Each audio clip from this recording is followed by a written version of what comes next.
सभी साधक साधिकाओं को जय श्री माता रानी, जय माँ योग माया।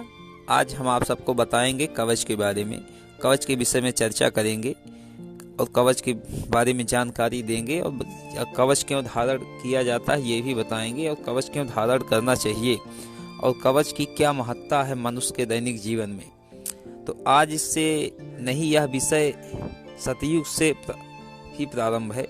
कवच का बहुत बड़ा महत्व है। हर शक्ति का अलग अलग कवच है। सभी शक्तियां सुरक्षा प्रदान करती हैं, इसलिए सभी शक्तियों का कवच बनाया गया है।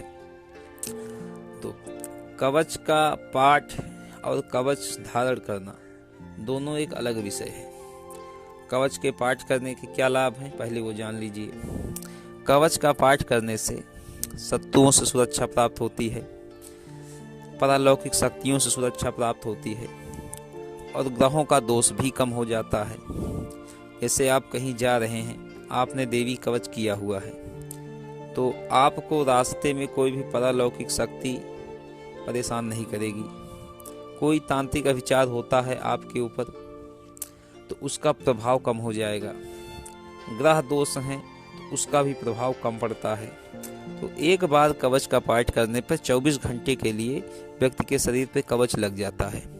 24 घंटे वह व्यक्ति संपूर्ण प्रकार से अपने आप को सुरक्षित महसूस करता है। लेकिन कवच पाठ भी जब तक कवच सिद्ध ना हो जाए तब तक पूर्ण प्रभावी नहीं होता है।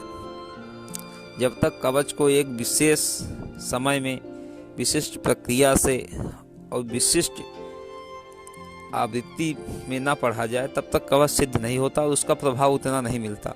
हाँ, जब कवच सिद्ध हो जाता है तो वह पूर्ण प्रभावी होता है और साधक की पूर्ण रूप से रक्षा करता है। देवी कवच है, इसका आप एक समय भी पाठ करते हैं तो 24 घंटे के लिए सुरक्षित रहते हैं। अगर सिद्ध नहीं है तब भी तांत्रिक विचारों से आपको 70% 80% तक आपको रिलीफ देगा, क्योंकि जब आप कवच धारण किए हुए हैं तब आपके ऊपर कोई तांत्रिक प्रयोग करता है तो उसका प्रभाव बहुत कम हो जाएगा। आपके बारे में जैसे कोई जानना चाहता है, कोई अछड़ी पिचासनी का साधक है और आप कवच का पाठ करते हैं तो आपके बारे में जानकारी कलेक्ट नहीं कर पाएगा, क्योंकि कवच का भेदन वो शक्तियाँ नहीं कर पाती हैं। और जो कवच धारण किए जाते हैं उनका विशेष अलग महत्व है। यंत्रों के माध्यम से भी कवच निर्मित किए जाते हैं और कुछ औषधियों के माध्यम से भी कवच निर्मित किए जाते हैं और विशिष्ट समय में विशिष्ट मंत्रों से कवच निर्मित किए जाते हैं। तो कवच धारण करने से व्यक्ति को पारलौकिक शक्तियों से सुरक्षा प्राप्त होती है। पहले का समय था, तीर कमान का युद्ध होता था, तब कवच शरीर पे धारण किए जाते थे। लोहे के निर्मित कवच होते थे, सोने चांदी से निर्मित कवच होते थे। अब आज भी कवच पहना जाता है, बुलेट प्रूफ जैकेट के रूप में कवच ही है। तो उसी प्रकार पारलौकिक शक्तियों से सुरक्षा के लिए कवच पहने जाते हैं। मंत्रों से भी कवच लगाया जाता है और यंत्र के रूप में भी चांदी में डाल के कवच पहना जाता है।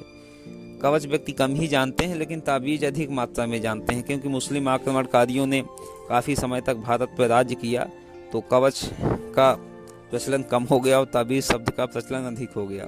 तो ताबीज ही कवच है। जो पहले कवच हुआ करती थी उसी को अब उर्दू शब्द ताबीज है, लेकिन हमारे हिंदू धर्म शास्त्रों में उसको कवच कहा जाता है। आप कवच ही समझिए। तो कवच धारण करने से आप भूत प्रेत, डाकनी, पिचासनी, सागनी, हाकनी, मरी, मैताल, बेताल, मसान, डायन, ब्रह्मराक्षस, इन सब चीज़ों से सुरक्षित रहेंगे। जो भी आपके इष्ट हों, आप उनका एक कवच अपने गले में धारण कीजिए, विशिष्ट प्रक्रिया में सिद्ध करके विशिष्ट मुहूर्त में, उससे आपको सुरक्षा प्राप्त होगी। अगर किसी महिला का बार बार गर्भपात हो जाता है, मासिक धर्म सही से नहीं आ रहा है पारलौकिक शक्तियों के कारण, तो आप एक कवच धारण करिए, उससे आपका गर्भपात नहीं होगा और मासिक धर्म भी सही से आने लगेगा। महिलाओं के लिए देवी कवच ज़्यादा उत्तम माना जाता है और पुरुषों के लिए भी अपने अपने इष्टों का कवच धारण करें, वो ज़्यादा उत्तम होता है। और कवच किसी का भी धारण किया जा सकता है।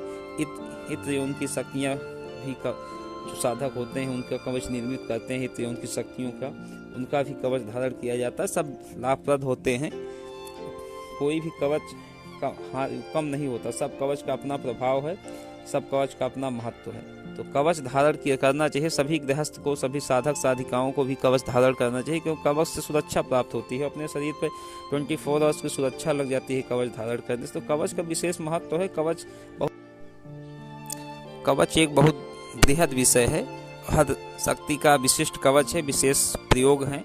तो फिर कभी आपको इस विषय पर जानकारी देंगे। तब तक आप लोग माता रानी की उपासना कीजिए, अपने जीवन में आए कष्टों को कम कीजिए और एक कवच पाठ अवश्य कीजिए अपने जीवन में। आपको हमारी द्वारा दी गई जानकारी कैसी लगी कमेंट के माध्यम से ज़रूर बताइएगा। तब तक चैनल को लाइक कीजिए, शेयर कीजिए, सब्सक्राइब कीजिए। जय श्री माता रानी, जय मां योग माया।